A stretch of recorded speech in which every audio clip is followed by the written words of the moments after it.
अनंत कोटी ब्रह्मांड नायक महाराजाधिराज योगीराज परब्रह्म सच्चिदानंद भक्त प्रतिपालक शेगाव निवासी समर्थ सद्गुरू श्री गजानन महाराज की जय.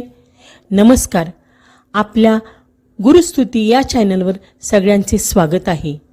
आपण आपले काही अनुभव असतील तर ते आम्हाला नक्की कळवा. ते आपण आपल्या चॅनलवर सांगू. तसेच आपल्या चॅनलवर येणाऱ्या व्हिडिओबद्दल तुमच्या प्रतिक्रियासुद्धा कळवा. तुम्ही आम्हाला कमेंट किंवा डिस्क्रिप्शन बॉक्समधल्या ID वर ईमेल करू शकता. आपल्या चॅनलला सबस्क्राईब करा आणि व्हिडिओला लाईक आणि शेअर करा. धन्यवाद. हा अनुभव आहे नागपूर येथून उदय हरिभाऊ जोशी या दादांचा. दादा म्हणतात, सर्वज्ञ माझी गजानन माऊली. जय गजानन. गजानन महाराजांच्या विषयी काही अनुभव मी कुणाला सांगेन असं मला तेव्हा अजिबात वाटत नव्हतं. की जेव्हा माझ्या लहानपणी मला आमच्या एका परिचिताने आमची अत्यंत बेताची आर्थिक परिस्थिती आणि त्यामुळे की काय माझी असणारी मनस्थिती लक्षात घेऊन मला गजानन विजय ग्रंथ वाचण्याचा सल्ला दिला होता. संतांच्या योजना ठरलेल्या असतात. गजानन विजय वाचनाच्या निमित्ताने मी महाराजांच्या संपर्कात यावं ही त्यांचीच योजना. पुढे मोठं झाल्यावर एकदा मलकापूरला ज्या वाड्यात प्रत्यक्ष महाराज येऊन गेलेत त्या वाड्यात जाण्याचा योग आला आणि स्थिरचर व्यापून उरणारं ते तत्व सर्वत्र भरून आहे या कल्पनेनं मनाला स्पर्श केला.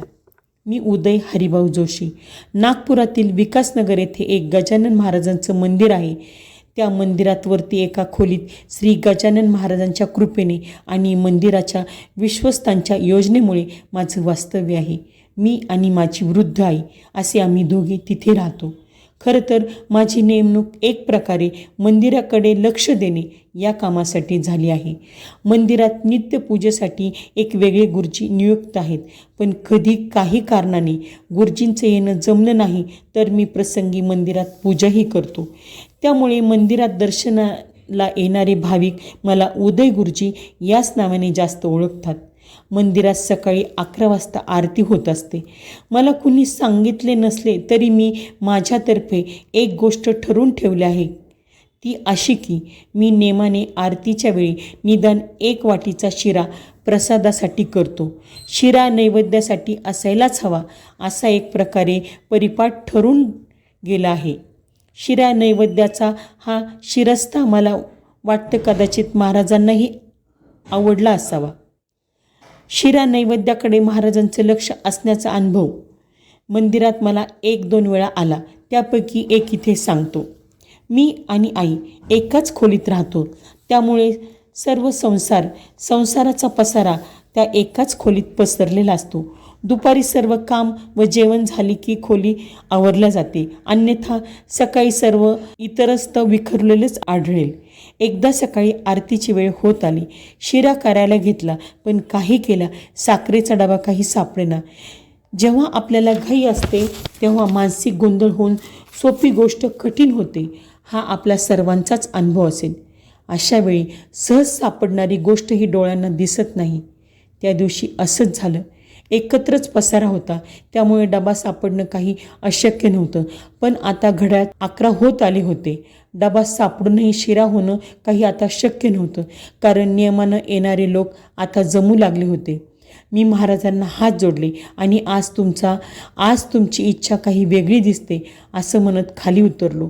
मी मंदिरात मागील दाराने आत शिरलो आणि समोर बघितलं तर मंदिराच्या मुख्य दारातून सौ सरिता गोखले घाईघाईने आत शिरत होत्या. त्यांच्या हातात एक डबा होता.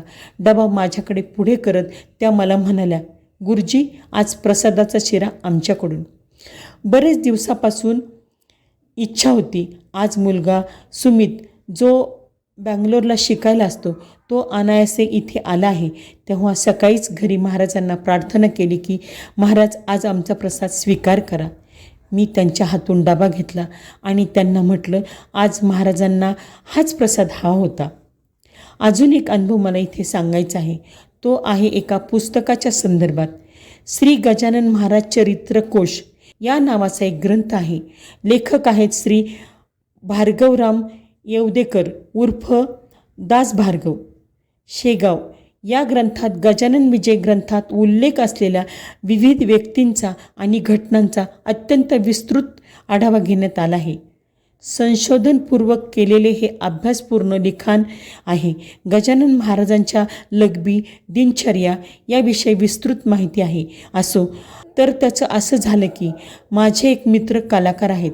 त्यांना गजानन महाराजांची भूमिका करण्याचा योग चालून आला.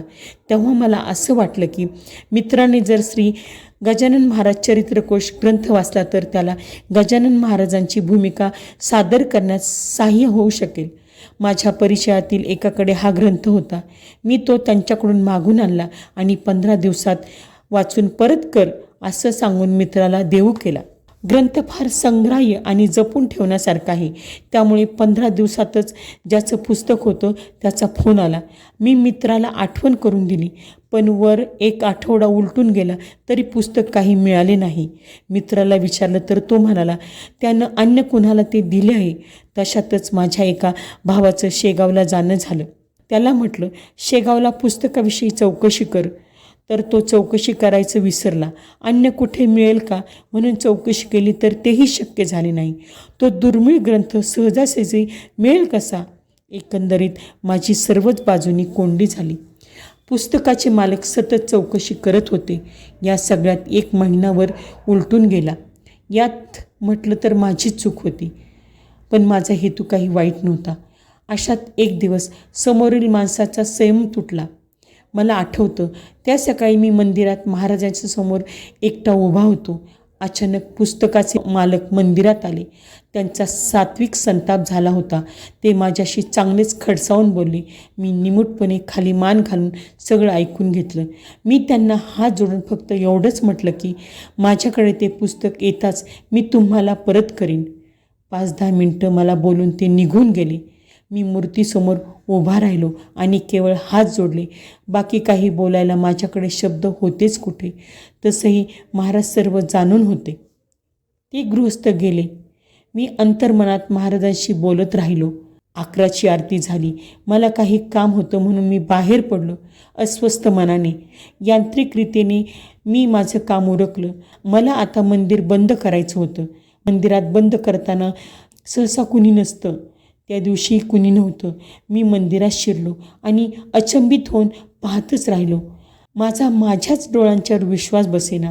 श्री गजानन महाराज चरित्रकोश ग्रंथ मी माझ्या डोळ्यासमोर पाहत होतो. प्रथम स्पष्टपणे दिसलेला ग्रंथ आता मात्र डोळ्यातील पाण्यामुळे धुसर दिसत होता. मी तो ग्रंथ त्या सद्गृहस्थांना देऊन सांगितलं की तुमचा ग्रंथ मिळेल तेव्हा मी हा परत मागून घेईन. तूर्त हा तुमच्याजवळ असू द्या. 2-3 दिवस तो ग्रंथ तिथे आला कसा या प्रश्नावर विचार करण्यात उलटले. 4थ्या दिवशी मंदिरासमोर अचानक एक गृहस्थ उभे ठाकले आणि मला विचारू लागले, काय गुरुजी, मिळाला का ग्रंथ? मी प्रश्नांकित चेहऱ्याने त्यांच्याकडे बघत राहिलो. तेव्हा ते म्हणाले, अहो तो आमच्या आईचा ग्रंथ. आता आई गेली. परवा अचानक कसं काय कोण जाणे मनात आलं की आता हा ग्रंथ आपण गुरुजींच्यासाठी मंदिरात ठेवून द्यावा. काय सांगावं, कदाचित पुन्हा सद्भक्तांच्या कामी येईल. मी त्या सद्गृहस्थांना हात जोडले. त्यांच्या कसे काय कोण जाणे या प्रश्नांचे उत्तर कदाचित मला माहीत होतं आणि ते होतं श्री गजानन जय गजानन, श्री गजानन जय गजानन, गण गण गणात बोते, गण गण गणात बोते.